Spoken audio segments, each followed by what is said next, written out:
코로나 바이러스로 인해서 모든 부분이 침체되어 가고 있는 그런 상황 가운데서 우리 마음을 잘 지키고 그래서 우리가 이 어려운 과정들을 잘 이겨내고 또 하나님께 영광이 돌려지는 우리의 삶이 더 풍요로워지는 복된 삶이 되시기를 주님의 이름으로 축원합니다. 자, 오늘 말씀은 야고보서 3장 1절로 12절의 말씀인데요. 살리는 언어 생활이라고 하는 제목으로 함께 은혜를 나누고자 합니다. 살리는 언어 생활. 여러분, 이 말이라고 하는 것이 얼마나 위력이 있는지 오늘 본문의 말씀을 통해서 우리에게 깨닫게 해보고 있습니다. 자, 제가 5월 마지막 주일날 행복 그리고 성공을 만드는 언어라고 하는 박필 목사님의 책에 나오는 언어 능력 6가지를 제가 말씀을 드렸어요. 혹시 기억나십니까? 가물가물 하실 수 있고 좀 띄워줬으면 좋겠습니다. 그 언어의 능력 첫 번째가 뭐냐면 언어는 육체 치료에 영향을 미친다라고 했어요. 여러분, 우리가 어떤 질병에 걸렸을 때 의사에 가서 진단을 받고 또 약물로 치료를 받잖아요. 그런데 꼭 그렇게만 치료받는 것이 아니라 이 말이 사람의 육신의 질병까지도 치료하게 된다. 그래서 언어 치료라고 하는 또 이것도 나왔잖아요. 두 번째는 이 언어라고 하는 것이 마음과 생각을 변화시킨다는 것입니다. 세 번째는 행동을 지배하게 되고, 네 번째는 환경과 운명까지도 지배하고, 다섯째는 자아상을 변화시키고, 여섯째는 하나님까지 움직인다. 우리가 잘 아는 말씀 민수기 13장 가나안 땅을 정탐하고 돌아온 그 정탐꾼들의 얘기를 듣고서 백성들이 땅을 치면서 통곡하고 하나님이 우리를 죽이려고 여기까지 인도했다. 우리 다시 돌아가자.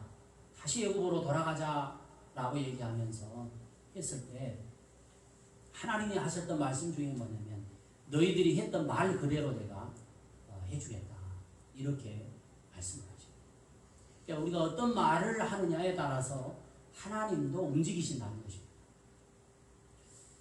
실례로 자꾸만 부정적인 언어를 사용하고 안 된다, 할 수 없다 이런 것이 아니라 하면 된다, 할 수 있다, 하나님이 함께 하시면 된다 이런 언어를 사용해야 하나님께서도 복된 길로 인도하신다는 거예요. 믿습니까? 자, 여러분, 말의 위력은요, 우리가 상상할 수 없는 그 이상의 능력을 가지고 있어요. 자, 대부분 이 말, 언어는요, 한 번으로 끝나는 것이 아니라 사람의 마음속에 그 말이 들어가서 씨가 된대요, 씨. 그래서 이 말에 우리가 그러잖아요. 말이 씨가 된다. 말이 씨가 된다. 그리고 그 말이 씨가 되어서 자람으로 말의 열매를 맺게 되는 것입니다. 그런데 그 말의 씨가 어느 때는 사람의 마음에 심겨져 가지고 용기를 주고 활기를 주고 또 힘을 주고 기쁨이 되어서 삶을 행복하게 만드는데 이 말이라고 하는 것이요 또 한편으로는 절망을 주게 하고 우울하게 하고 슬픔과 고통을 주기도 한다는 것입니다. 자, 여러분 많이 경험해 보셨을 것입니다. 누군가로부터 어떤 말을 들었을 때 내게 굉장히 힘이 되는 그런 말들이 있잖아요. 그렇죠? 용기가 되고 뭔가 좀 질병이 있을 때 꼭 나은 것 같고 그래요. 그런데 어떨 때는 말 한마디 어떤 부정적인 얘기를 들으면요 굉장히 괴로워요. 잠도 오지 않아요. 한숨이 나옵니다. 이 말이라고 하는 것이요, 얼마나 위력이 강하는지 오늘 야고보 사도는 여기에 대해서 지금 잘 우리에게 말씀해 주고 있습니다. 자, 먼저요, 말의 위력을 세 가지의 비유로 말씀을 해요. 어떻게 얘기합니까? 4절의 말씀에 보면, 오늘 본문 4절에 한번 보십시오. 또 배를 보라. 그렇게 크고 광풍에 밀려가는 것들을 지극히 작은 키로서 사공의 뜻대로 운행하느니라, 이렇게 말씀하잖아요. 자, 여러분, 우리가 이런 부분은 너무 잘 알잖아요. 큰 배가 있습니다. 큰 배가 뭘로 움직이는 거예요? 엔진을 일단 해야 되겠죠. 엔진이 아니라 방향을 뭘로 설정을 하죠? 예, 전라도 말로는 치라고 해요. 치탈이라고 해요. 치탈이라고 해요. 예, 여기서는 키라고 얘기합니다. 표준어로 키로 움직인다는 것입니다. 자, 이처럼 말이 바로 배의 키와 같다는 것입니다. 그래서 말을 하게 되면요, 이 말을 통해서 사람은 그 말에 지배를 받게 되는 거죠. 물론 말에요, 무슨 주술적인 능력이 있다 그런 얘기가 아닙니다. 여기서 말의 지배를 받는다라고 하는 것은 조금 전에도 말씀했던 것처럼 긍정적인 말을 하고 긍정적인 말을 듣다 보면 사람이 긍정적인 사람이 돼요. 인정하시죠? 또 적극적인 말을 하고 적극적인 말을 듣다 보면 사람이 적극적이게 된다는 것입니다. 예, 여러분, 우리 가정 안에서도요, 자녀들과 대화, 직장에서도요, 정말 우리가 말을 하면서, 저도 이제 기도를 많이 하는데, 하나님이 이 말이 내게 던져졌을 때는 한번 엎질러진 물은 주워 담을 수가 없듯이 말을 주워 담기가 쉽지 않아요. 그래서 말을 좀 생각하고, 그래서 말을 해야 돼요. 이 사람이 이 말을 들었을 때 어떻게 받을까?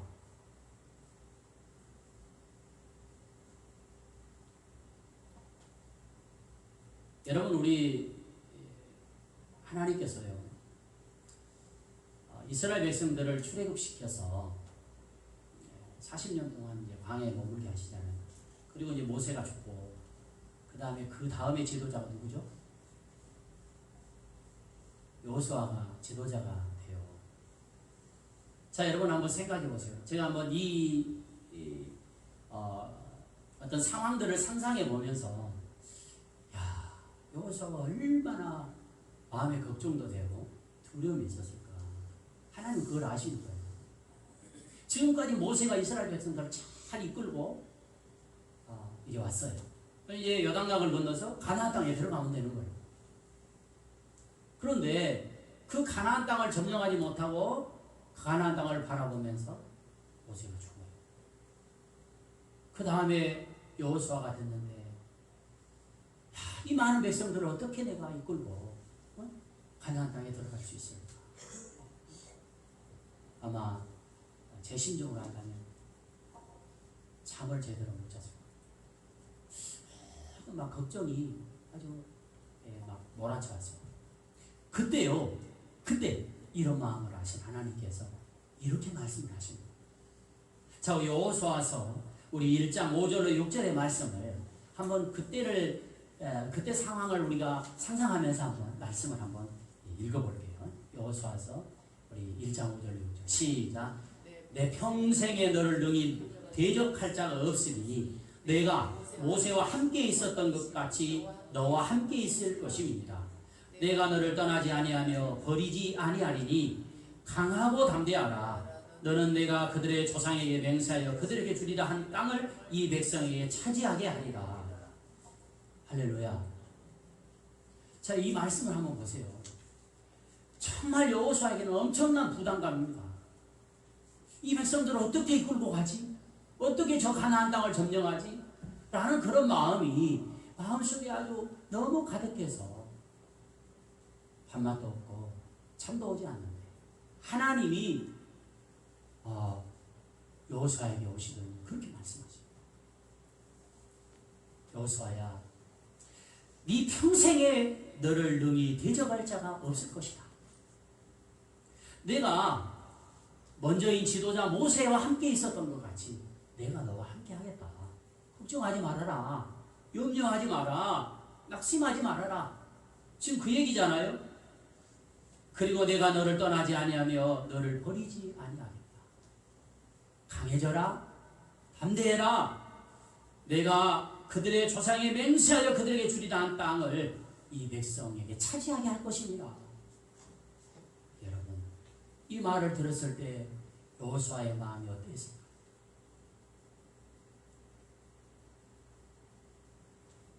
지금까지 갖고 있었던 물론 염려, 근심, 걱정 다 사라지고 마음속에 확신이 찼을 거예요.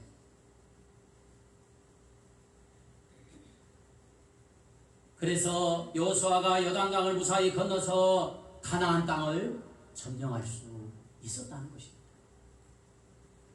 이처럼 어떤 말을 하고 어떤 말을 듣느냐에 따라서 그 말이 마음에 심기어져서 인생의 방향을 결정하게 한다, 그런 말입니다.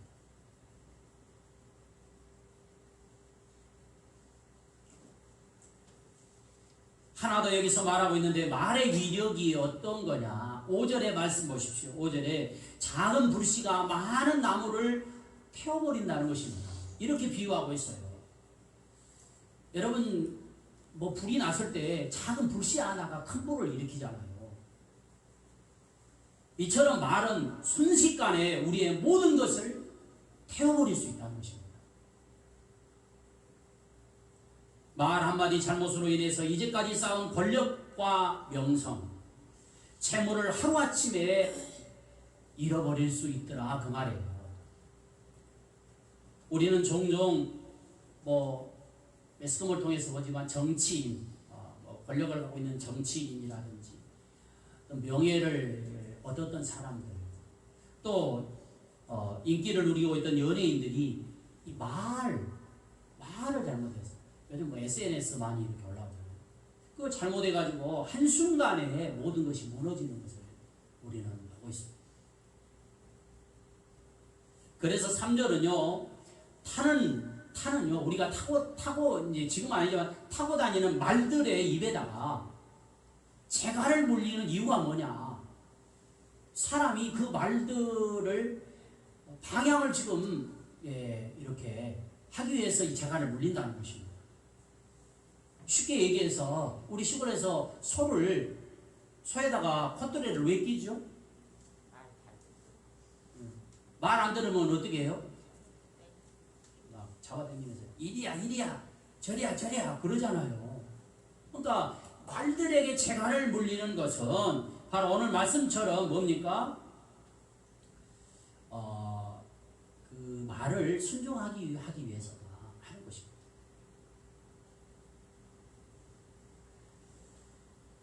모 방송국에서요, 우리가 먹는 밥을 가지고 실험을 했습니다.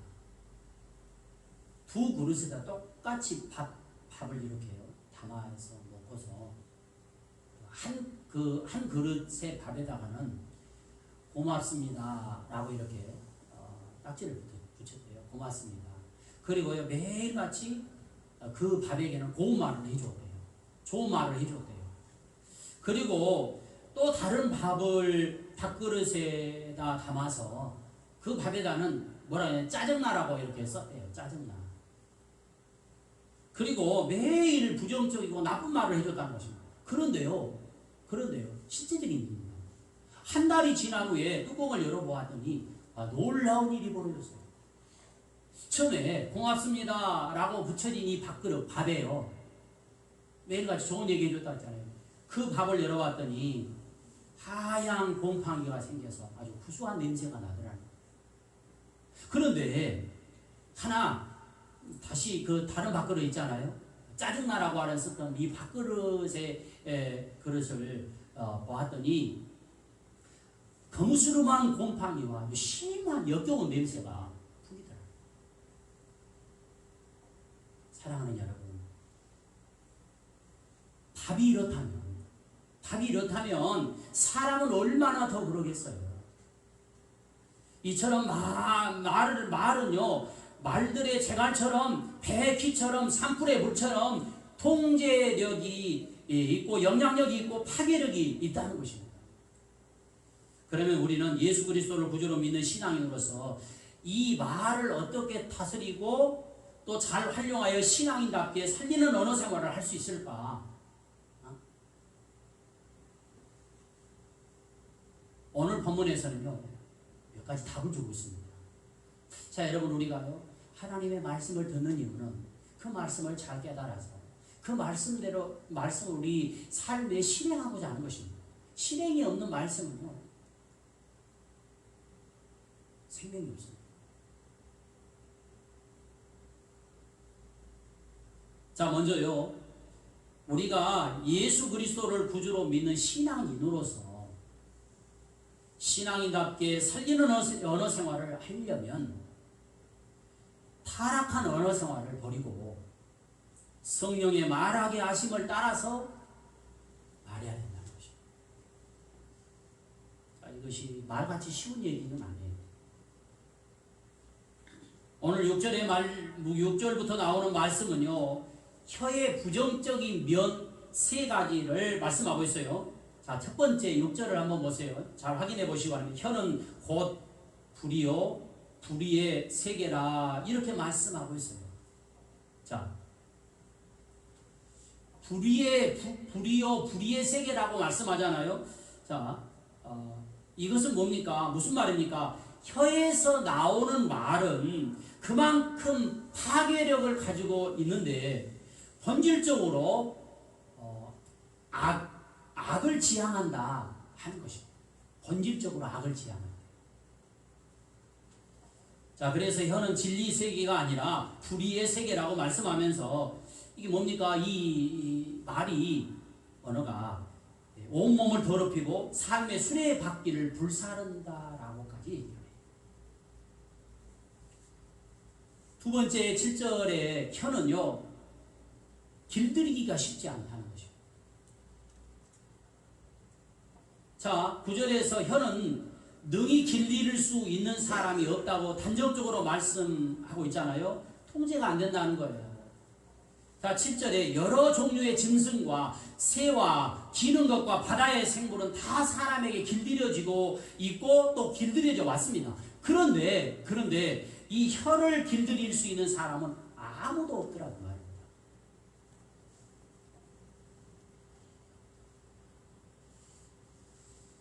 여러분, 우리 말하는 것을 자세히 한번 보십시오. 생각해 보세요. 하루 종일 여러분 한번 녹음해서 해놓고 한번 평상시에 해놓고요 들어보면 내가 이런 사람이었나? 이런 생각도 아마 들 거예요.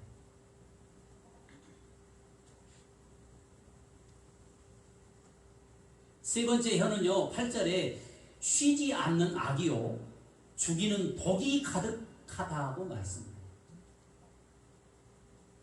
자, 우리가 예수 그리스도를 구주로 믿고 하나님의 자녀가 되었으니까 이 정도지, 안 믿었다면, 여러분 저도요, 안 믿었다면 세상 친구들과 어울려가지고 말이 여러분 말이 어떻겠어요? 쌍스럽다 할까요? 말하는 것이 굉장히 저속적인 언어를 많이 쓰지 않았습니다. 그래서 혀의 부정적인 면 세 가지를 종합해 보면 이렇습니다. 파괴, 악을 지향하고 온몸을 더럽히고 결국은 뭐냐, 이 말은 죽이는 힘을 가지고 있다는 것입니다. 여러분, 살인 도구 중에 이 말이 엄청난 살인 도구. 어떤 연구가가 하루에 사람이 사용하는 단어의 수를 조사해 보았더니, 평균적으로 얘기하죠. 다 똑같을 수는 없어요. 다 다를 수 있고, 평균적으로 남자가 하루에 사용하는 단어가 약 14,000단어를 사용하더라는 것입니다. 그럼 여자가 사용하는 단어는 얼마나 될까요? 약 2만 5천 개의 이 언어를 사용하는 거죠. 확실히 제가 보니까요. 연구가들이 연구해서 이렇게 발표하니까 그렇지 여자들이 말을 많기는 많은가 봐요. 인정 안 하시네요. 남자들보다 확실히 여자들이 좀 말이 많기는 많아요. 인정하십니까?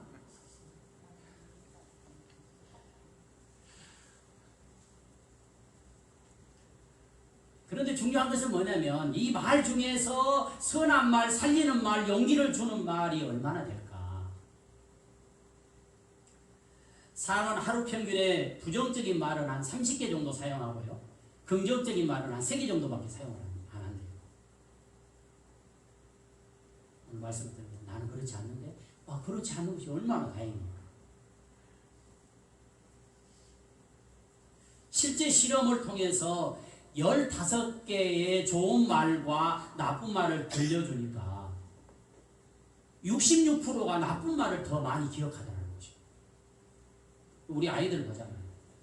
가르쳐주지 않았는데도 어디서 그 말을 배워서 한 거지. 나쁜 말은 굉장히 쉽게 배우는데 좋은 말은 잘 배우지를 못하는 것을 알 수 있어요.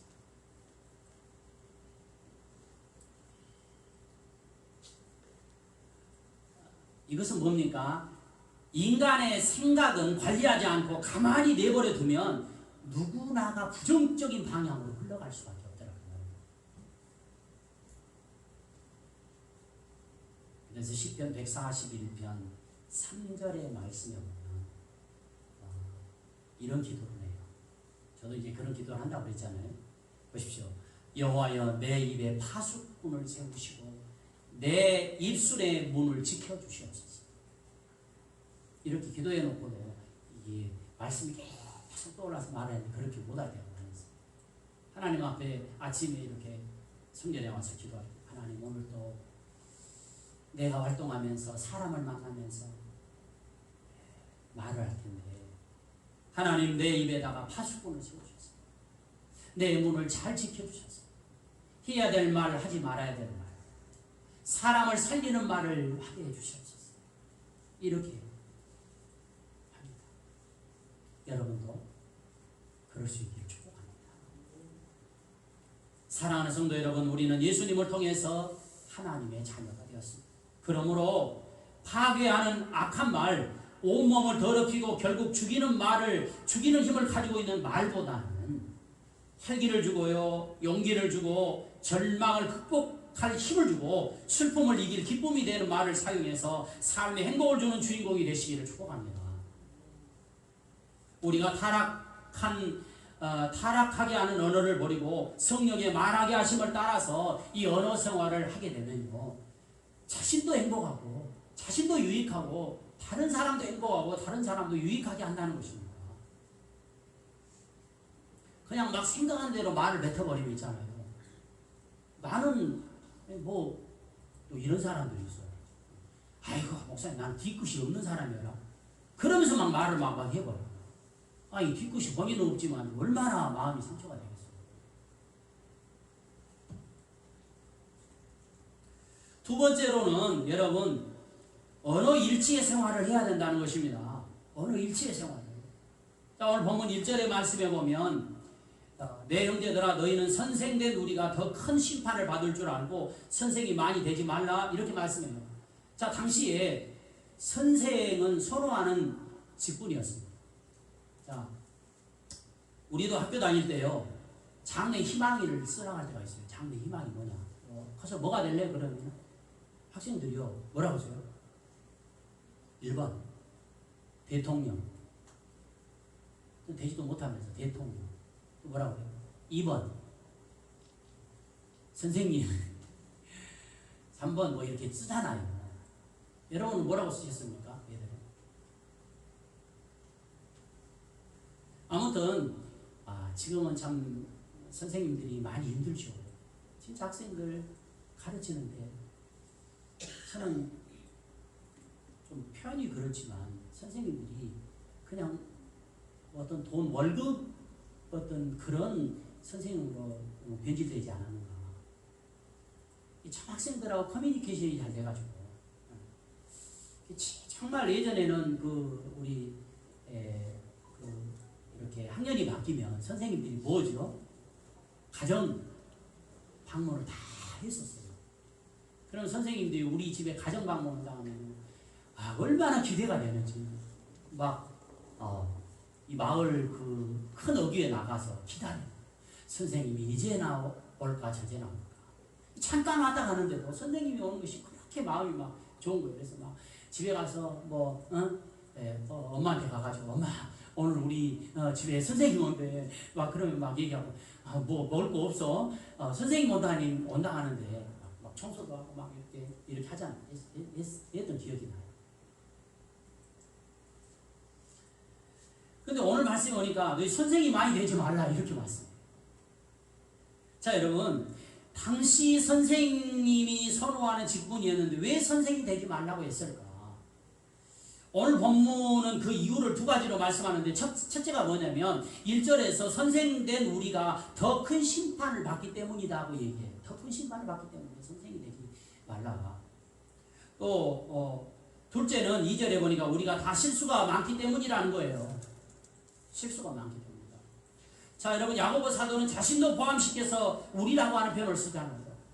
말을 많이 하면 아무래도 말을 적게 하는 사람보다 훨씬 실수가 많을 거예요. 잠언 10장 19절에 보니까 이렇게 우리에게 얘기하고 있습니다. 말이 많으면 허물을 면하기 어려우나 그 입술을 제어하는 자는 지혜가 있다. 이렇게 말씀합니다. 그래서 야고보 사도도 선생이 되려고 하지 말라고 말씀한 것입니다. 자 그렇다면 문제가 있습니다. 선생이 되지 말라. 그럼 선생이 안 된다면 누가 가르치냐 말이에요. 그러므로 여기에서 선생이 되지 말라고 하는 말씀은 문자적으로만 해석하여서 받아들이면 안 된다는 것입니다. 그 의미와 뜻을 잘 우리가 이해할 수 있어요. 여러분, 지금 야고보 사도는요, 이 말씀을 통해서 뭘 강조하느냐면 행함에 대해서 강조하고 있습니다. 행함에 대해서. 그러므로 선생이 되지 말라는 말씀은 행함이 없이 말만 많이 하는 선생이 되지 말라는 거예요. 지금 뭡니까? 언행일치 생활을 해라 그 말이에요. 저도요 말씀을 전해놓고 우리 영상 찍고 있잖아요. 영상도 제가 편집도 하고 영상도 이제 보면서 월요일 아침에 또 기도해. 하나님 우리 성도들이 이 말씀을 한 주간 동안 마음에 잘 간직하고 이 말씀이 삶에 적용되게 해주시옵소서. 저 자신도 이 말씀을 가지고 한 주간 동안 살아갈 수 있게 해주시옵소서. 말씀만 전해놓고 나는 전혀 그런 생활을 하지 않고 성도들에게만 얘기한다면 이건 아니잖아. 지금 이런 얘기입니다.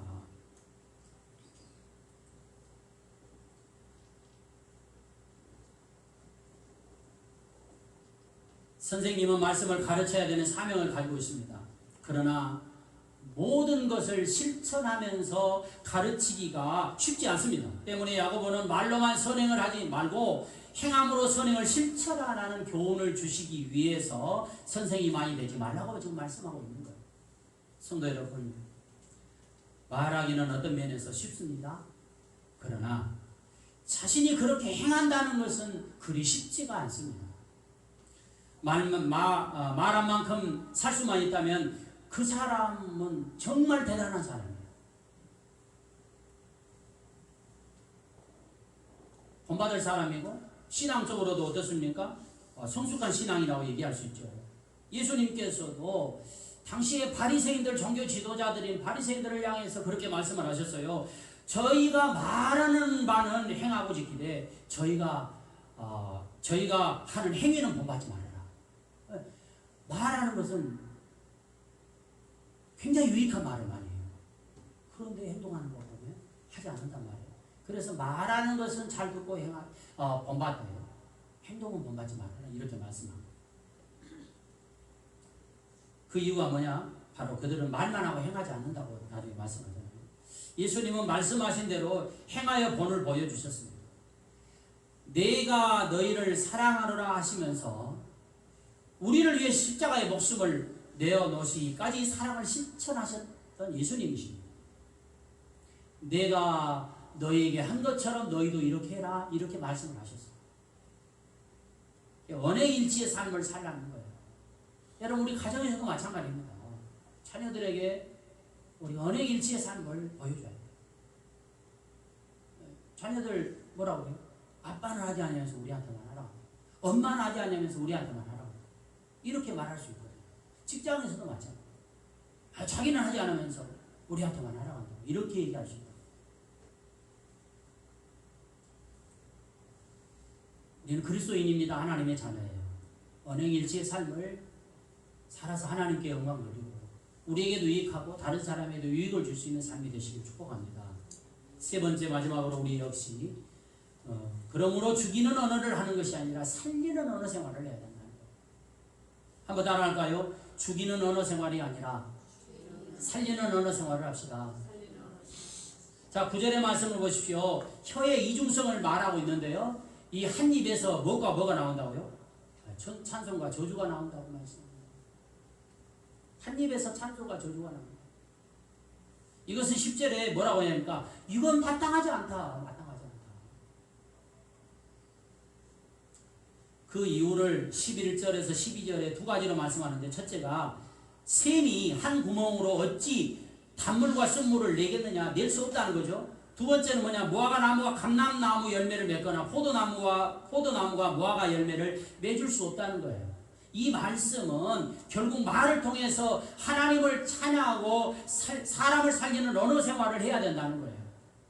그런데 교회에서는 찬송도 하고 교회에서는 그럴싸하게 기도도 잘하고 막 전도도 하는데 집에 가면 완전히 바뀌어버려요. 말이 변화가 안 됐어요.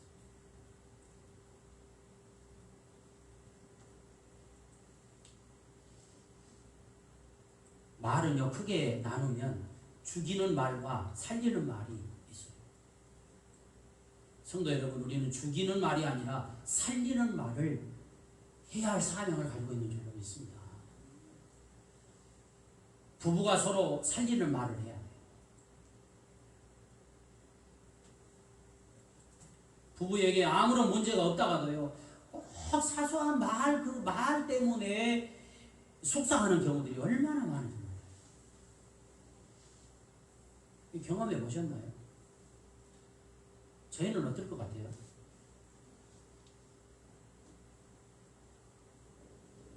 저희 부부 참 행복하게 지내고 있습니다. 그러다가도요 말 한마디 해가지고 그냥 아무것도 아닌데 이 말 한마디에 마음 상하고 속상하고 또 자녀들 얘기하다가 또 속상한 경우들이 많아. 우리만 그런가 봐요.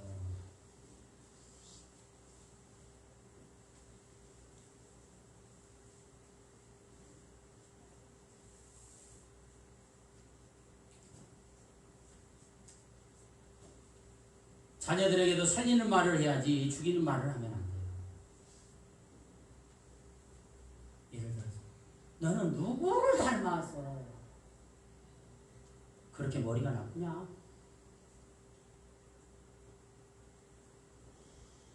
야야야야 나는 학교 다닐 때 그 정도는 아니었다니? 너 그렇게 하다가 아무 짝에도 쓸모없어야.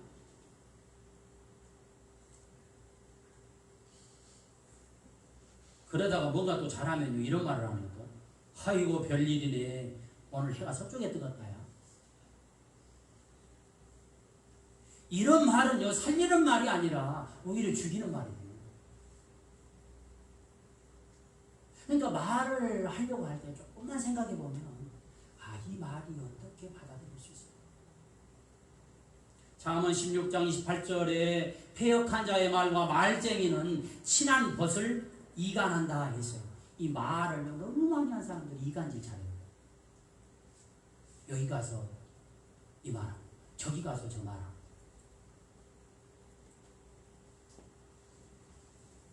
잠언 26장 22절에 보니까 남을 흉보는 말, 저주하는 말이나 교만한 말, 이건 합당하지 않다는 것입니다. 마땅하지 않다는 거예요. 어디 가서 무슨 얘기하면 남 흉봐. 그리고 시편 59편 12절에 거짓말, 에베소서 4장 29절 이하의 악하고 더러운 말은 입 밖에도 내지 말라고 말씀하는 것입니다. 이런 말들은 비수가 되었어요. 상대방의 용기를 꺾어버리고 삶의 소망을 잃어버리게 한다는 것입니다. 또 감정을 상하게 해서 열심을 떨어뜨리고 그렇게 살게 만든다는 거예요.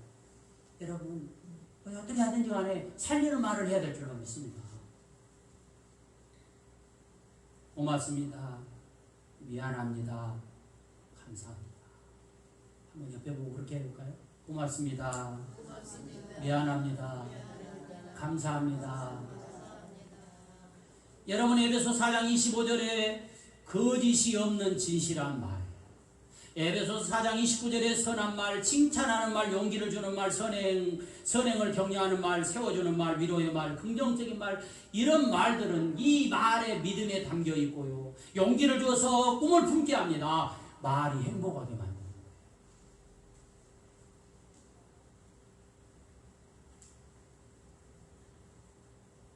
그제 우리 지방에 코칭 모임을 저처럼 올해들어 처음 했어요. 코로나로 인해서는 11명이 모였는데 그 코칭 모임에서 했던 그 세미나가 하나가 있어요. 영상으로 제가 보면서 딱 마음에 와닿던 내용이 뭐냐면 이 단어였습니다. 세 가지 단어였어요. 한번 따라해 볼까요? 칭찬, 격려, 위로. 이거예요. 여러분 칭찬하고 격려하고 위로해 주는 말이 사람을 변화시키고 세상을 변화시킵니다.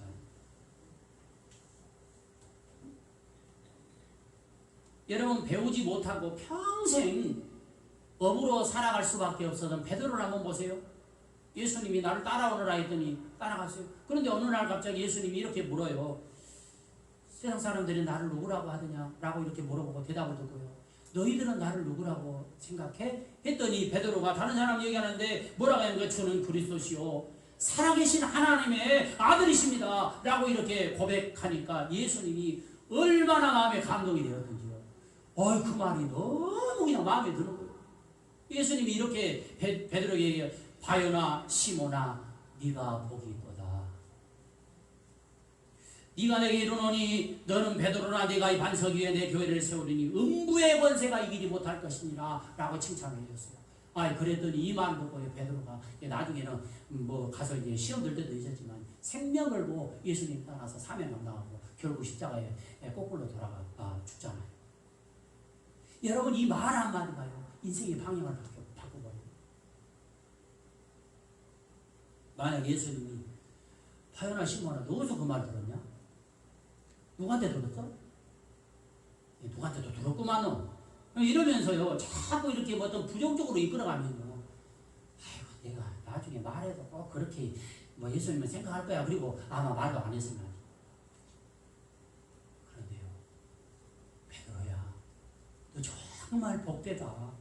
너 정말 복된 말을 했구나. 이 말 한마디가요 베드로의 인생 방향을 바꾸고 하나님은 에베소서 5장 4절에 누추함과 어리석은 말이나 희롱의 말이 마땅하지 아니하니라 오히려 감사하는 말을 해라. 원망하고 불평하는 말이 아니라 감사하는 말이 사람의 마음을 움직이고 하나님의 보좌까지 움직인다는 것입니다. 긍정적인 말을 해야 합니다. 안 된다, 못한다, 어렵다 이보다는 할 수 있다, 하나님이 도와주시면 된다, 하나님이 함께 하신다라고 말해야 됩니다. 적과 꿀이 흐르는 가나안 땅을 접수할 수 있었던 그것이 하나님 움직이게 했던 것이 뭡니까? 여호수아와 갈렙이 10명의 정탐꾼들은 안 됩니다. 우리가 가면 다 죽습니다. 그런데 여호수아와 갈렙은 달랐잖아요. 하나님이 함께 하시면 할 수 있습니다. 이런 강한 마음을 가지고요. 저희들은 우리가 아무것도 안 해요. 저거 우리 밥입니다. 누가 함께 하십니까? 우리 힘으로는 안 되지만 하나님이 함께 하시니까 됩니다. 여러분 이런 긍정적인 마음을 우리가 품고 하나님 앞에도 기도할 수 있기를 바랍니다. 인정해주는 말을 해야 돼요. 너는 중요한 사람이야. 너는 우리에게 특별한 사람이야. 엊그제도 보니까 그런 말을 해요.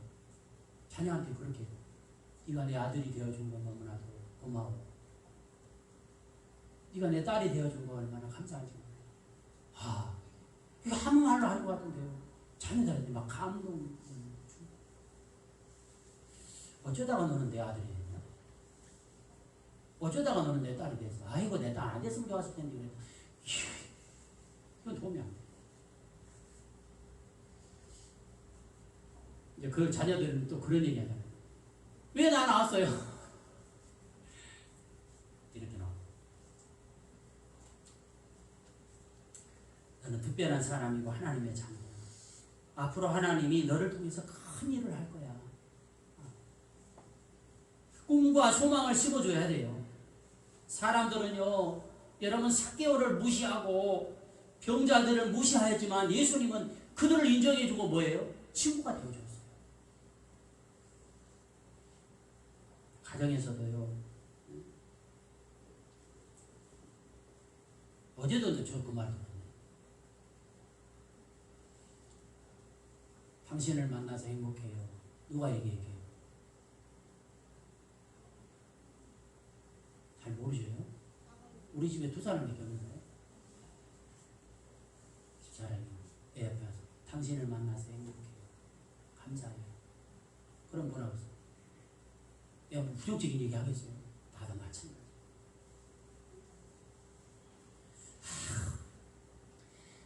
철천지 원수 같은 당신을 내가 만나서 내가 이렇게 산다고 이렇게 하면 안 된다. 만났는데 어쩌라는 거예요? 살아가는데 어쩌라는 거예요? 태어났는데 어쩌라는 거예요? 그러니까 우리가 이왕 살아가는 거 좋은 말하고 긍정적인 말을 해야 될 줄로 믿습니다. 당신을 만나서 행복해요. 자녀들한테는 너 때문에 아빠 엄마가 얼마나 행복한지 몰라. 이런 말을 해줄 때 자녀들에게 꿈이 생겨요. 직장에서도 우리 팀에 당신 같은 사람이 있어서 얼마나 감사한지 모르겠다. 그러면 막 얼마나 더 열심히 일을 하는지 몰라요. 사랑하는 여러분, 우리는 예수 그리스도를 구주로 믿는 신앙인으로서 말을 어떻게 다스리고 잘 활용하여서 신앙인답게 언어 생활을 할 수 있을까요? 그러기 위해서는 여러분 첫째, 타락한 언어를 버리고 성령의 말하게 하심을 따라서 해야 돼요. 두 번째, 언행 일치의 생활을 해야 돼요. 세 번째, 죽이는 말이 아니라 살리는 말을 하는 우리 모두가 되시기를 축복합니다. 기도하겠습니다. 하나님 감사합니다. 우리에게 입을 허락하신 것은 하나님을 찬양하기 위해서이고, 하나님 아버지 그러기에 타락한 언어를 버리고 성령의 말하게 하심을 따라서 말할 수 있게 도와주시고, 언행일치의 생활을 할 수 있도록 함께 해주시고, 죽이는 언어가 아니라 살리는 언어 생활을 할 수 있도록 인도하여 주시옵소서. 예수